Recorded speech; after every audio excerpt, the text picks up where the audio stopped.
میرے اعمال کی اصلاح کرم سے کر دے۔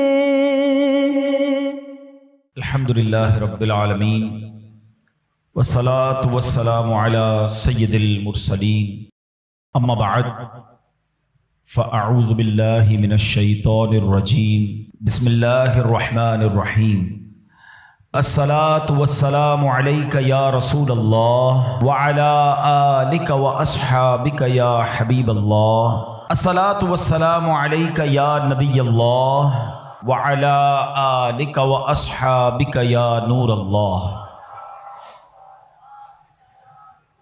میرے پیارے اسلامی بھائیوں، یاد رہے کہ دنیا سے جانے والوں کو یاد رکھنا چاہیے۔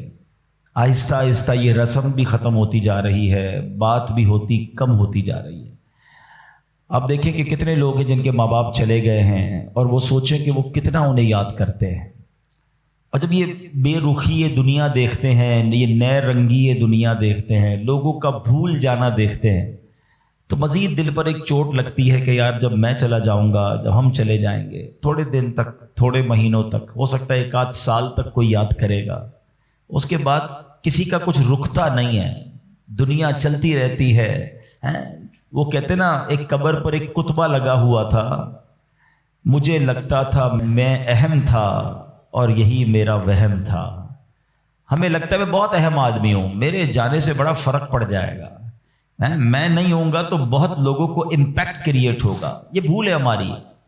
دنیا پہلے سے چل رہی ہے اور اب بھی چلتی رہے گی۔ اب تو اور بے رخی ہو گئی ہے۔ پہلے چلے لوگ ماں باپ کو، مرنے والوں کو بہت یاد کرتے تھے، جیسے جیسے دن گزرتے جا رہے ہیں لوگوں کے بس صرف گھر والے، چونکہ وہ بہت کلوز ہوتے ہیں، ان کو شاید یاد زیادہ رہتا ہے، باقی دوست احباب دنیا والے تھوڑے عرصے کے بعد سب کی اپنی زندگی ہے، سب کا اپنا معمول ہے، اور یہ ہم سب کو احساس دلاتا ہے کہ میں اور آپ بھی جائیں گے، اور پھر شاید دنیا میں یاد کرنے والا کوئی نہیں ہوگا۔ لیکن ہم کچھ ایسا کر کے کیوں نہ جائیں کہ کوئی یاد کرے یا نہ کرے، کوئی ثواب پہنچائے یا نہ پہنچائے، میں خود ایسا کر کے جاؤں کہ مرنے کے بعد قیامت تک مجھے خود ہی قبر میں ثواب ملتا رہے۔ اصل عقل مندی یہ ہے، جو دوسروں کے آسرے پہ جیتے ہیں نا کہ میرے مرنے کے بعد بچے ایصال ثواب کریں گے تو دوست کریں گے۔ بھائی میں خود اپنی فکر خود نہیں کر رہا تو میرے مرنے کے بعد کون میری فکر کرے گا؟ ہم سب کی عمر سے چھوٹے لوگ دنیا سے جا چکے ہیں۔ کبھی قبرستان جا کر چیک کر لینا، آپ کو چھوٹی سی قبر بھی ملے گی۔ وہ چھوٹی قبر کیوں ہوتی ہے؟ وہ چھوٹا بچہ ہوتا ہے جو دنیا سے چلا گیا ہے۔ جوانوں کی قبر بھی ملے گی، بوڑھوں کی قبر بھی ملے گی۔ ہر ایج کا بندہ آپ کے جاننے والوں میں سے دنیا سے گیا ہوگا، مگر ہم ہیں کہ غفلت کا پردہ ہٹتا ہی نہیں ہے، خیال آتا ہی نہیں ہے کہ مجھے بھی مرنا ہے۔ شعر سارے بولتے ہیں کہ آگاہ اپنی موت سے کوئی بشر نہیں، سامان 100 برس کا ہے، پل کی خبر نہیں، مگر ادراک نہیں ہے، زندگی کے معمولات میں فرق کوئی نہیں پڑتا۔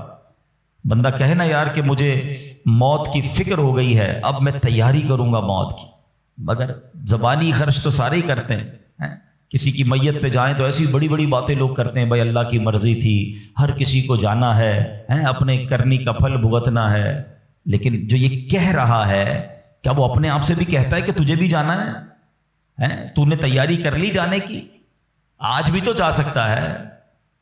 اے میرے پیارے اسلامی بھائی، آج میں چاہوں گا، یہ موضوع بھی لوگوں کو پسند نہیں آتا، مجھے اندازہ ہے، یار کوئی تھوڑی سی اچھی اچھی باتیں کرو، ہم نعرے لگائیں، ہم جھومیں، اس موضوع پر زیادہ بات کرنا بھی لوگوں کو پسند نہیں ہے۔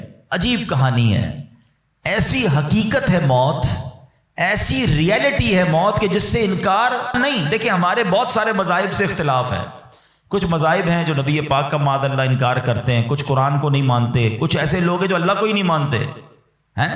کتنے اختلاف ہیں لوگوں میں، دنیا بھر میں الگ الگ قسم کے ریلیجن ہیں، دہریت والے لوگ ہیں، کمیونسٹ لوگ ہیں، عجیب عجیب لوگ ہیں جن کا آپس میں ہمارا بڑا اختلاف ہے۔ معاذ اللہ کچھ لوگ ہمارے نبی کو آخری نبی نہیں مانتے، لیکن ایک حقیقت ایسی ہے جو دنیا کا ہر مذہب مانتا ہے، دنیا کی ہر قوم مانتی ہے، دنیا کا ہر بندہ، عقل مند ہو یا بے وقوف ہو، جناب پڑھا لکھا ہو یا جاہل ہو، مرد ہو یا عورت ہو، پاکستانی ہو یا امریکی ہو، all around the world everybody must acknowledge that. وہ کیا ہے؟ وہ سب مانتے ہیں کہ موت آ کر رہے گی، کسی کا اختلاف نہیں ہے. کوئی مذہب، کوئی آپ کو دنیا کی قوم ایسی نہیں ملے گی جو کہے نہیں جناب ہمارا ہم نہیں مانتے موت آئے گی. ایوری ہر بندہ مانتا ہے. کتنی کمال کی ریئلٹی ہے. اچھا سارے لوگ یہ بھی مانتے کہ پتہ نہیں کب آئے گی. ایک تو ہونا کہ بھائی کچھ لوگ کہتے ہیں ہاں موت آئے گی مگر ہم کو پتا ہے. Nobody knows. کسی کو بھی نہیں پتا کب آئے گی. یہ پتا ہے آئے گی اور بچ کوئی نہیں سکتا. یہ ایسی ریئلٹی ہے مگر پھر بھی اس پر بات کرنے کے لیے کوئی تیار نہیں ہے. ذرا چار دوست مل کر موت پہ بات کرے کہ یار کوئی اور بات کرو یار. کمال ہے آپ نے اور میں نے 1 مہینے بعد لاہور جانا ہو، 2 مہینے بعد یورپ جانا ہو، کسی کو بھی جانا ہو، وہ ابھی سے باتیں شروع کر دیتے ہیں. یار کیسے جائیں گے، فلائٹ کیسی ہوگی، ٹرین کا ٹکٹ ملے گا کہ نہیں، وہاں جہاز، وہاں کرنسی کون سی چلے گی. اچھا صرف نیت کی ہے اور باتیں شروع، ڈسکشن شروع، مشورے شروع. جب تک جائیں گے نہیں روز باتیں کریں گے. ادھر جانا نہیں جانا پتہ نہیں ہے مگر تم روز بات کر رہے ہو. جدھر جانا کنفرم ہے اور کب جانا یہ بھی نہیں پتا. آج بھی جا سکتے ہو. اس کے لیے کوئی بات نہیں کرے گا، اس کے لیے کوئی ڈسکشن نہیں، اس کے لیے کوئی تیاری نہیں. سوچئے. چلے آپ کہتے ہیں یار یہ دعوت اسلامی والے موت پر بہت بات کرتے ہیں، آخرت پر بہت بات کرتے ہیں، بہت ڈراتے ہیں. چلو بھائی ہم اور آپ موت پر بات نہیں کرتے. ہم بات نہیں کریں گے تو کیا مرنے سے بچ جائیں گے؟ اس حقیقت سے نکل جائیں گے. آنکھیں بند کرنے سے مصیبت جاتی نہیں، فیس تو کرنا ہی پڑے گا. تو آج انشاءاللہ مختصر سے وقت میں ہم سب کی زندگی کی سب سے بڑی جو حقیقت ہے نا وہ ہے موت. آج اس پر کچھ بات کرتے ہیں. اللہ کرے کہ آج کا بیان ہم سب کے دلوں سے غفلت کا پردہ ہٹائے اور ہم اپنی موت کی تیاری کرنے کی کوشش میں لگ جائیں. امام محمد غزالی علیہ رحمۃ اللہ الوالی لکھتے ہیں کہ بنی اسرائیل کا ایک بڑا مغرور شخص تھا، بڑا ایروگنٹ تھا، بڑا اس کا کر و فر تھا. ایک بند کمرے میں بیٹھا تھا. اچانک ایک شخص کمرے میں داخل ہوا اور اس مغرور شخص کی طرف لپکا. تو وہ بڑا تکبر والا آدمی تھا. وہ بڑا غصے میں آ گیا اور کہتا کہ تم ہو کون؟ میرے کمرے میں آ کیسے گئے؟ تمہیں آنے کی اجازت کس نے دی؟ تم جانتے نہیں میں کون ہوں؟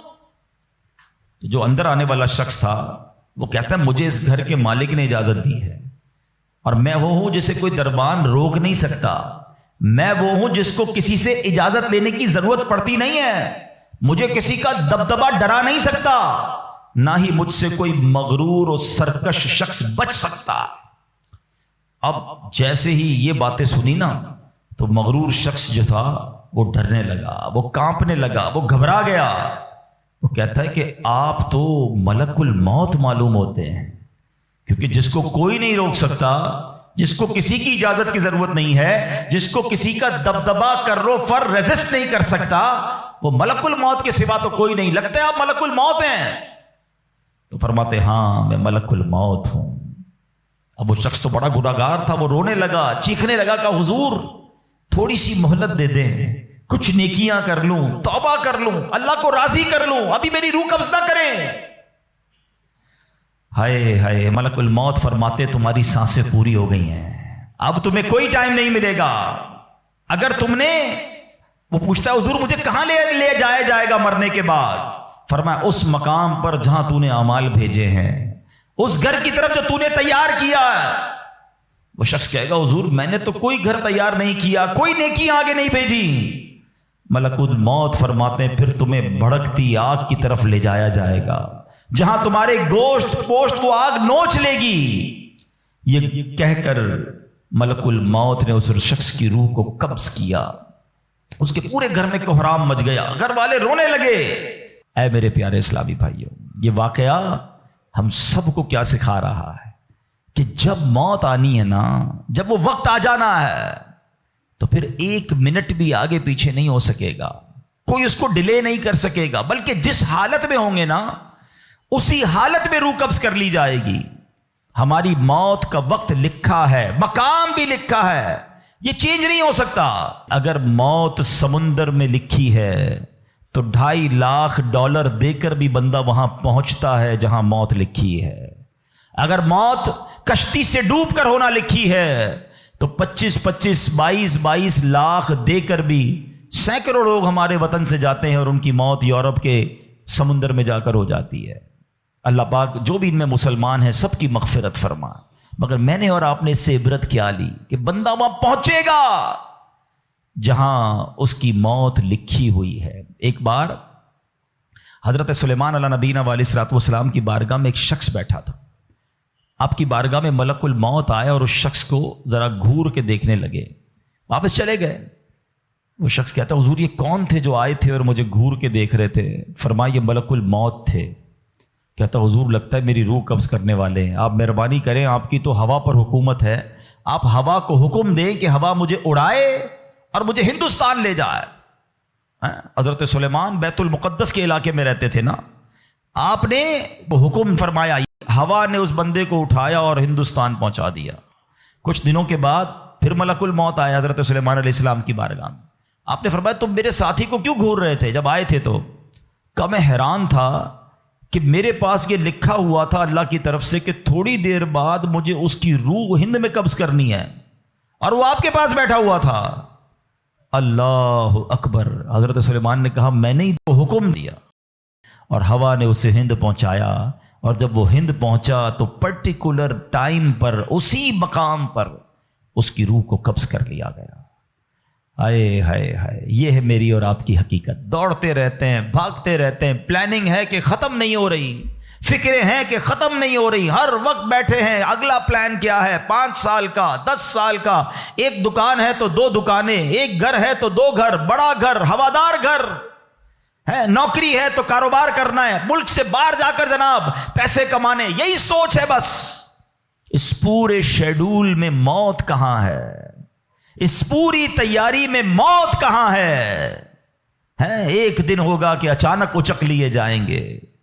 سیٹھ جی کو فکر تھی ایک ایک کے 10 کیجئے، موت آ پہنچی کہ حضرت جان واپس کیجئے۔ اور آپ کو پتہ ہے جس عالم میں میں اور آپ ہوں گے، بڑی میں اہم بات کرنے جا رہا ہوں، یہ آپ نے دیکھا نا کہ حضرت سلیمان نے حکم فرمایا تو ہند پہنچا، کوئی کشتی میں تھا اس کی موت وہاں تھی، کوئی سمندر پانی کے اندر ہزاروں فیٹ نیچے جانا تو اس کی موت وہاں لکھی تھی۔ اس کا مطلب تو یہ ہوا کہ میں کہیں بھی کسی بھی مقام پر مر سکتا ہوں، میری موت پتہ نہیں کہاں لکھی ہے۔ اب ذرا غور کیجئے، ہم سب پتہ ہے کیا چاہتے ہیں کہ موت کے وقت ہم سجدے میں ہوں، چاہتے ہیں نا، اللہ کرے اللہ کے گھر میں موت آئے، کلمہ پاک پڑھتے ہوئے موت آئے، تلاوت قرآن کرتے ہوئے موت آئے، نبی پاک پر درود پڑھتے ہوئے موت آئے، اللہ ایسا کرم کر دے کہ مدینہ منورہ میں موت آئے، گنبد خضرا کے سامنے موت آئے۔ یہی تصورات ہے نا، ایک مسلمان چاہتا یہی ہے کہ یار موت آئے تو کسی اچھے عالم میں ہو، کسی بڑی خوبصورت باوضو نیکی کرتے کرتے دنیا سے جاؤں، تمنا تو سب کی یہ ہے۔ اچھا مجھے ایک بات کا جواب دیں، یہ کیسے ممکن ہے کہ کوئی بندہ صبح سے شام تک نماز نہ پڑھے اور کہے موت سجدے میں آئے، صبح سے شام تک مسجد میں نہ آئے اور تمنا یہ کر رہا ہے کہ مسجد میں موت آئے، باوضو رہتا ہی نہیں ہے تو کیسے امید رکھ رہا ہے کہ باوضو موت آئے، قرآن کھول کر پڑھتا ہی نہیں ہے تو کیسے امید کر رہا ہے کہ تلاوت کرتے کرتے موت آئے۔ جو صبح و شام گالیاں دیکھتا ہے کیا اس کو ڈر نہیں لگتا کہ گالی دیتے دیتے موت آ سکتی ہے؟ جو شراب پیتا ہے اس کو ڈر نہیں لگتا کہ شراب کے نشے میں موت آ سکتی ہے؟ جو بدکاری کرتا ہے اس کو ڈر نہیں لگتا کہ بے حیائی اور بدکاری کرتے ہوئے موت آ سکتی ہے؟ جو تاش کھیلتا ہے، جوا کھیلتا ہے، اس کو ڈر نہیں لگتا کہ مرتے اسی وقت میں تاش کھیل رہا ہوں گا اور مجھے موت آ گئی، تو میں نشہ کر رہا ہوں مجھے موت آ گئی، میں بے حیا اور بدکاری کہ بری بری باتیں ٹیلی فون پر ساری ساری رات کر رہا ہوں اس وقت موت آ گئی۔ ملک الموت کو منع نہیں کر سکو گے کہ میں غلط کام کر رہا ہوں، ٹائم دے میں توبہ کر لوں، نہیں۔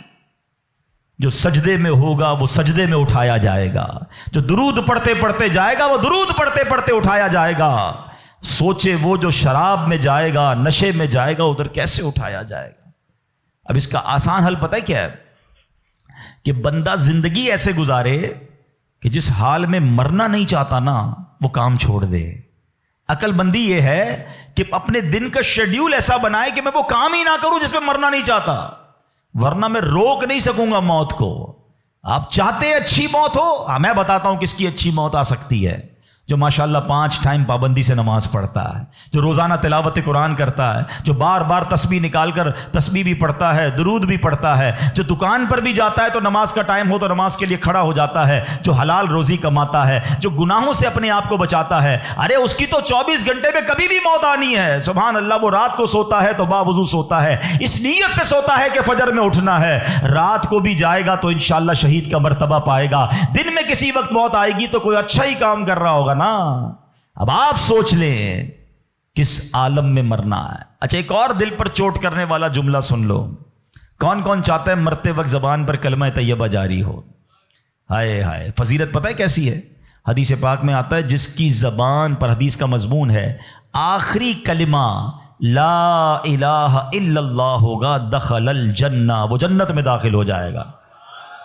ہم ہر مسلمان چاہتا ہے، ٹھیک ہے؟ آپ سب نے ہاتھ اٹھایا کہ آپ سب چاہتے ہیں مرتے وقت کلمہ پاک زبان پر ہو۔ اب ہاتھ نہیں اٹھانا، آپ سے پوچھ رہا ہوں، اپنے آپ سے ہی پوچھ رہا ہوں، آج پورے دن میں کتنی بار کلمہ پڑھا ہے؟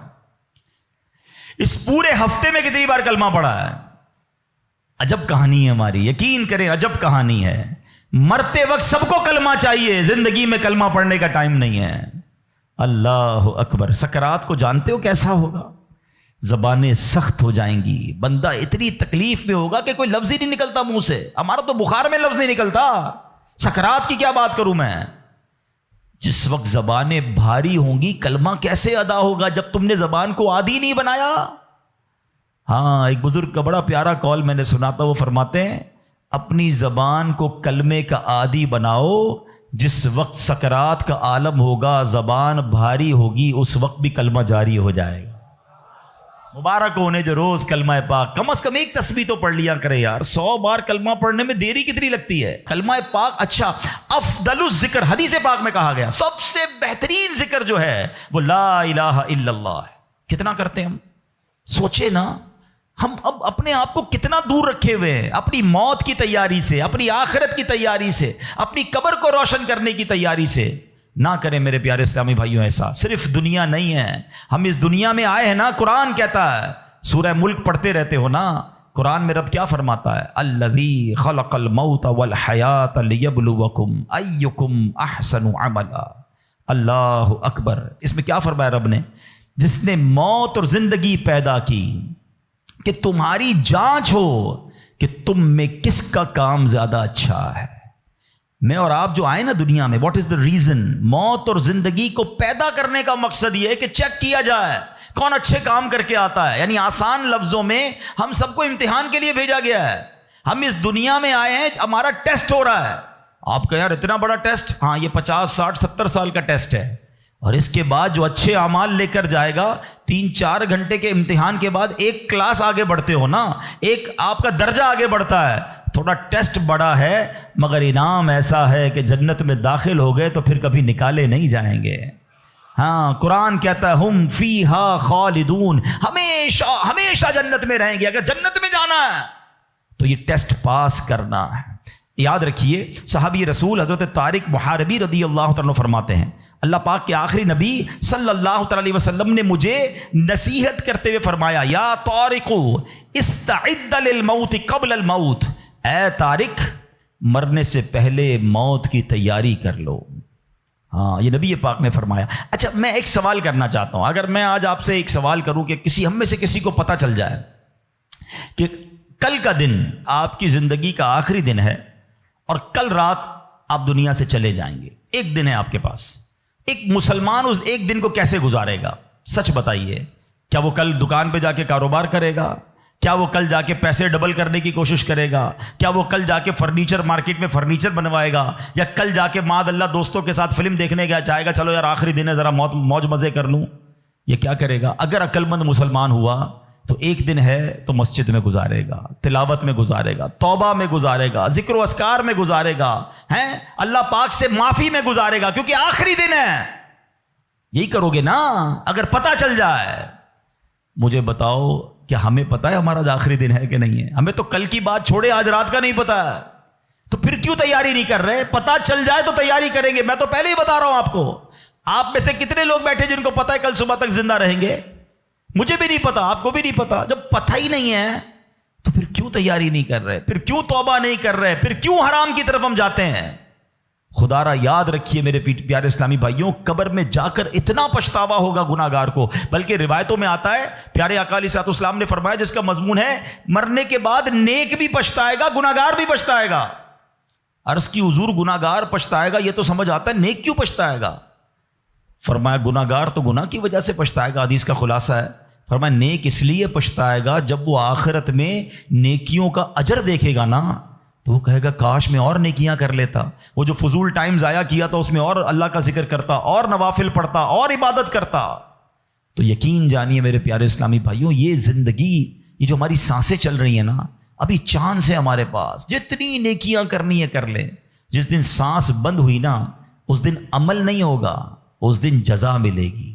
آج دار العمل ہے، today is the time of action and tomorrow is the time of accountability. اس دن صرف جزا ہوگی، یا تو آپ کو اللہ نہ کرے گناہوں کی وجہ سے کسی کو سزا ملے گی، یا نیکیوں کا اجر ملے گا۔ آج وقت ہے نیکیاں کرنے کا۔ قبر میں اتارے جانے کے بعد کوئی چانس نہیں ہوگا۔ اچھا آپ کو پتا ہے جب قبر میں بندہ جاتا ہے، کسی کا بھی انتقال ہوتا ہے، تو گھر والے کیا کہتے ہیں، خاندان والے کیا کہتے ہیں؟ میت نے پیچھے کیا چھوڑا ہے؟ آپ کو پتا ہے فرشتے کیا کہتے ہیں؟ میت نے آگے کیا بھیجا ہے۔ اصل یہ بات سمجھ لیجئے گا، ہم نے آگے کیا بھیجا ہے۔ خوش نصیب ہیں وہ لوگ جو آگے بھیج کر تیاری کر رہے ہیں۔ وہ ایک واقعہ کئی بار بیانات میں آپ نے سنا ہوگا کہ ایک بادشاہ تھا، اور اس نے اپنی سلطنت میں ایک بڑا عجیب سا مقابلہ کروایا۔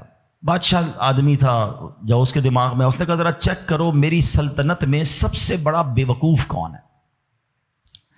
سارے بے وقوفوں کو جمع کیا گیا، بے وقوفوں کا ٹیسٹ لیا گیا، وزیروں نے ایک بندے کو سلیکٹ کیا کہ بادشاہ سلامت یہ بندہ سب سے بڑا بے وقوف، سب سے بڑا بے وقوف کا چیک کر لیا، کا چیک کر لیا۔ بادشاہ سلامت نے اپنی سونے کی ہیرے کی مالا اتاری اور اس کو پہنائی، کا تمہارا یہ انعام۔ وہ بے وقوف گھر چلا گیا خوشی خوشی۔ تھوڑے دنوں بعد اس بے وقوف کو پتا چلا کہ بادشاہ سلامت بہت بیمار ہیں۔ تو جو بے وقوف آدمی تھا وہ کہتا ہے اچھا بادشاہ بیمار ہیں، چلو چلتے ہیں بادشاہ سے مل کے آتے ہیں۔ بادشاہ سلامت کے پاس گیا، واقعی بہت بیمار تھا۔ کہا بادشاہ سلامت خیر تو ہے، کیا ہو گیا آپ کو؟ بادشاہ کہتا ہے بس اب تو لگتا ہے زندگی اینڈ پر ہے، اب کہیں اور دوسری دنیا میں جانے کا وقت آ گیا۔ تھا تو بے وقوف نا۔ کہتے ہیں آپ کہیں اور جا رہے ہیں؟ کہا میں یہ دنیا چھوڑ کر دوسری دنیا میں جا رہا ہوں۔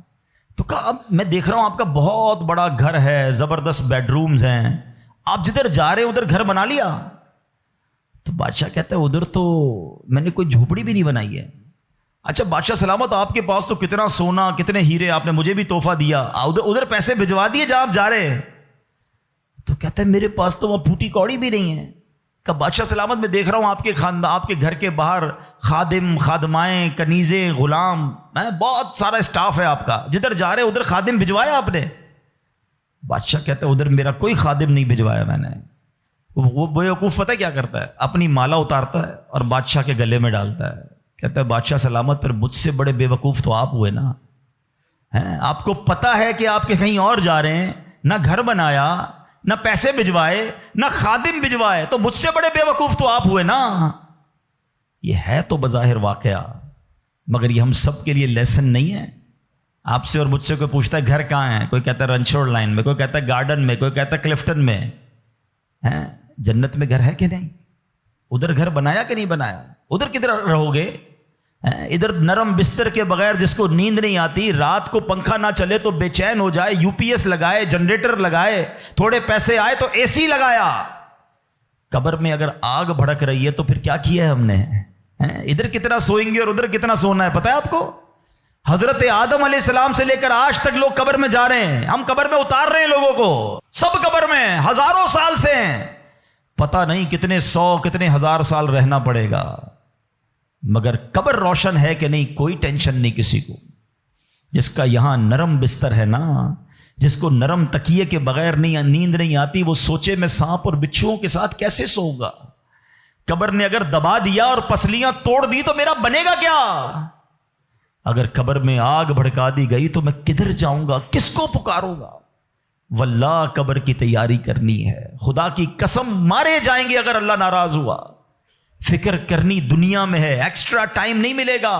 آج کل موبائل کمپنیاں میسج کرتی ہیں جناب آپ کا 70% ڈیٹا یوز ہو گیا ہے، ٹاپ اپ کروا لیں، پیسے ڈلوا لیں، 80% ختم ہو گیا، آج کل آخری دن ہے آپ کے موبائل کے پیکج کا، ہم پیسے پکڑ کے ڈلواتے ہیں یار موبائل بند ہو جائے گا، لیکن ہماری زندگی کا کوئی میسج نہیں آئے گا کہ ایک دن رہ گیا ہے، 70% گزر گئی، 80 گزر گئی، اب 3 دن رہ گئے، توبہ کر لو. نہیں، پتہ نہیں ہوتا، بندہ صبح گھر سے نکلتا ہے اور شام جنازہ آتا ہے.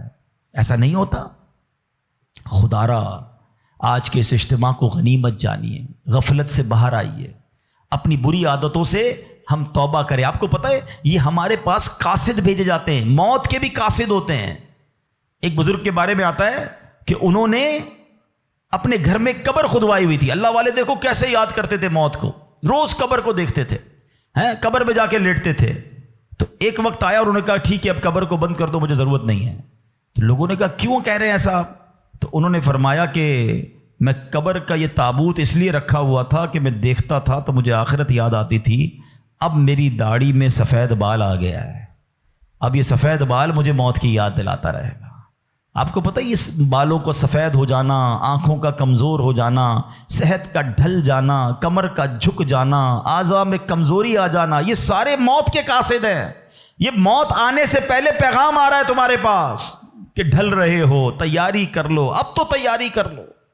مگر ہم ہیں کہ سمجھنے کے لیے تیار نہیں. ابھی تو میں بڑا جوان ہوں، میں تو بالکل فٹ ہوں، ابھی تو بڑی لائف پڑی ہے یار، ابھی تو انجوائے کرنا ہے، ابھی تو بنانا ہے، ابھی تو بزنس کھڑا کرنا ہے. میں نہیں، کون کہتا ہے بزنس کھڑا نہ کرو بھائی؟ مگر اس تمام شیڈول میں موت کو بھی تو لے کر آؤ نا، کہ چلا گیا تو ادھر کیا ہوگا، ادھر میرا کیا بنے گا. ایک حدیث پاک ہے، حدیث پاک کا مضمون ہے کہ مرنے کے بعد بک آف ڈیڈ، اعمال کلوز ہو جائے گا، ٹھیک ہے، سوائے 3 چیزوں کے. اب آج یہ پلان کرنا ہے، آج اگر بیٹھے ہو نا تو کوئی پلاننگ لے کے جاؤ. آقا فرماتے مرنے کے بعد اعمال بند سوائے 3 چیزوں کے. فرمایا نمبر 1، انسان کوئی ایسا علم چھوڑ کر جائے کہ اس کے بعد اس علم سے فائدہ اٹھایا جائے. سبحان اللہ.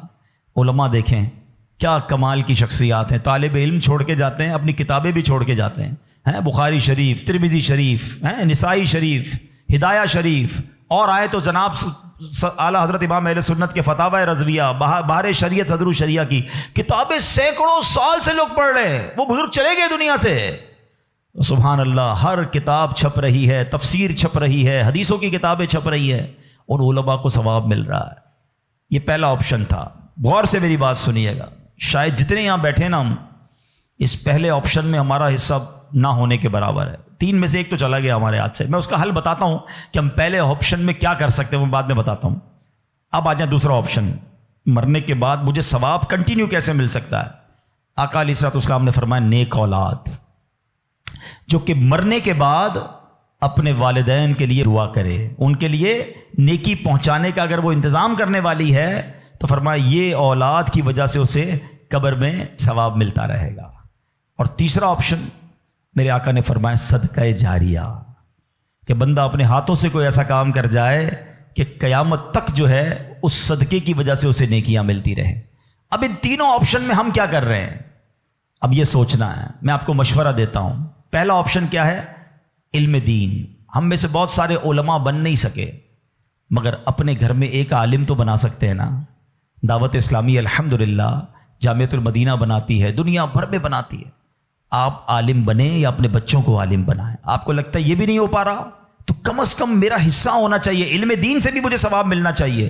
تو پھر عالم دین کی خدمت گار بن جائیں آپ. اس طرح کے مدارس، جامعات جو دعوت اسلامی بنا رہی ہے، بنانے میں یا اس کو چلانے میں اپنا حصہ ملائیں، تاکہ یہ جو دین کا کام کریں گے مجھے وہاں سے بھی مرنے کے بعد ثواب ملتا رہے. پہلا آپشن. دوسرا نیک اولاد. یہ آج کے دور میں ہے بڑا مشکل، لیکن اپنی اولاد کو ہمیں نیک بنانا ہے، کیونکہ یہ مرنے کے بعد میرے لیے یہی انشاءاللہ دعاؤں کا ذریعہ بنے گی، صدقہ جاریہ کا باعث بنے گی. تو دعوت اسلامی کے مدارس المدینہ ہیں، جامعۃ المدینہ ہیں، اس میں اپنے بچوں کو داخل کروائیں کہ بچہ حافظ بن گیا، عالم بن گیا تو انشاءاللہ مرنے کی بچیاں اپنے گھر کی اسلامی بہنوں کو عالمہ بنائیں، تو انشاءاللہ یہ ہمارے لیے صدقہ جاریہ کا باعث بن جائے گا.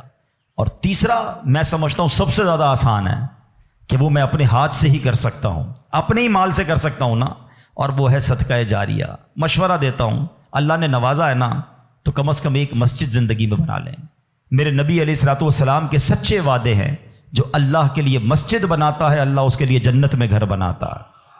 ہاں، یہ وہ صدقہ جاریہ ہے، بندہ چلا جائے دنیا سے ثواب ملتا رہے گا۔ اچھا، اگر پوری مسجد نہیں بنا سکتے، مسجد میں حصہ ملا دیں۔ دعوت اسلامی تو پوری دنیا میں بنا رہی ہے نا، تو یہ تینوں آپشن جو مرنے کے بعد کام آنے والے ہیں۔ اچھا، صرف مسجد نہیں، یتیم خانہ دعوت اسلامی بنا رہی ہے، شجر کاری پورے پاکستان میں کر رہے ہیں، کتنے نیکی کے کام دعوت اسلامی کر رہی ہے، صدقہ جاریہ وہ کر جائیں تو انشاءاللہ مرنے کے بعد وہ ہمیں قبر میں ملتا رہے گا۔ تو بہرحال اللہ کرے کہ آج کے اس اجتماع میں میں اور آپ یہ سوچنے میں کامیاب ہو جائیں کہ مجھے مرنا ہے، اور مرنے کے بعد مجھے قبر میں پھنسنا نہیں ہے، میں کچھ ایسا کر کے جاؤں کہ قبر میں بھی خوشحال رہوں، ادھر بھی نبی پاک کے جلوے ہوں، ادھر بھی میری قبر جنت کا باغ بن جائے۔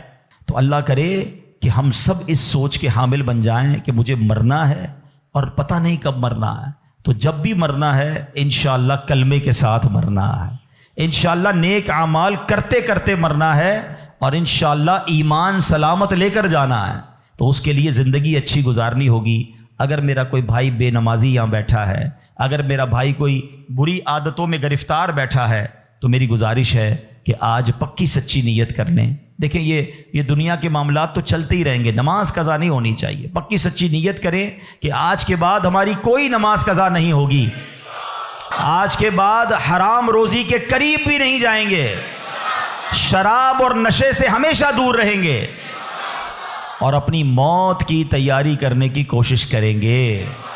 ہاں، دعوت اسلامی والوں سے وابستہ رہیے، الحمدللہ کمال کا ماحول ہے، بار بار آخرت یاد دلاتا ہے، بار بار موت یاد دلاتا ہے، تاکہ ہمیں یاد رہے، ہم بھول نہ جائیں اور اس کی تیاری میں مصروف رہیں۔ اللہ پاک ہم سب کو اپنی آخرت کی فکر کرنے اور صدقہ جاریہ والے کام کرنے کی توفیق عطا فرمائے، آمین بجاہ النبی الامین صلی اللہ تعالی علیہ وسلم۔ الحمدللہ رب العالمین والصلاة والسلام علی سید الانبیاء والمرسلین والصلاة والسلام علی خاتم النبیین یا ارحم الراحمین یا ارحم الراحمین یا ارحم الراحمین یا ربنا یا ربنا یا ربنا یا ربنا یا ربنا یا اللہ یا رحمان یا رحیم۔ ہمارے صغیرہ کبیرہ گناہوں کو معاف فرما، ہمارے ماں باپ کی، نبی پاک علیہ الصلوۃ والسلام کی ساری امت کی بخشش فرما۔ اے کریم ہمیں نیک بنا دے، پرہیزگار بنا دے، سچا عاشق رسول بنا دے۔ اے اللہ ہماری دنیا بھی اچھی کر دے، ہماری آخرت بھی اچھی کر دے۔ اے اللہ جب نے موت کی تیاری کے بارے میں سنا ہے، اے اللہ اب تک تو ایسے اعمال کیے نہیں کہ مرنے کے بعد ہمیں ایسا محسوس ہو کہ تجھے راضی کرنے والے کام کر لیے ہوں۔ اے اللہ گناہ ہی گناہ ہیں، کرم کر دے، پچھلے گناہ معاف فرما دے، آئندہ جو رہ گئی ہے وہ اچھی گزار دے۔ اے اللہ نیکیوں والی، سنتوں والی، اے اللہ تیری فرما برداری والی زندگی ہم سب کو عطا فرما۔ حرام بولنے سے بچا لے، حرام دیکھنے سے بچا لے، حرام سننے سے بچا لے، حرام کھانے سے بچا لے، اپنے پسندیدہ بندوں میں ہمیں شامل فرما لے۔ اے اللہ مرنا تو ہم نے ہے ہی، یہ ہمارا ایمان بھی ہے، ہم مانتے بھی ہیں، مگر مولا تیرے دربار میں دعا ہے کہ مرتے وقت اے اللہ ہمیں مدینے پہنچا دینا۔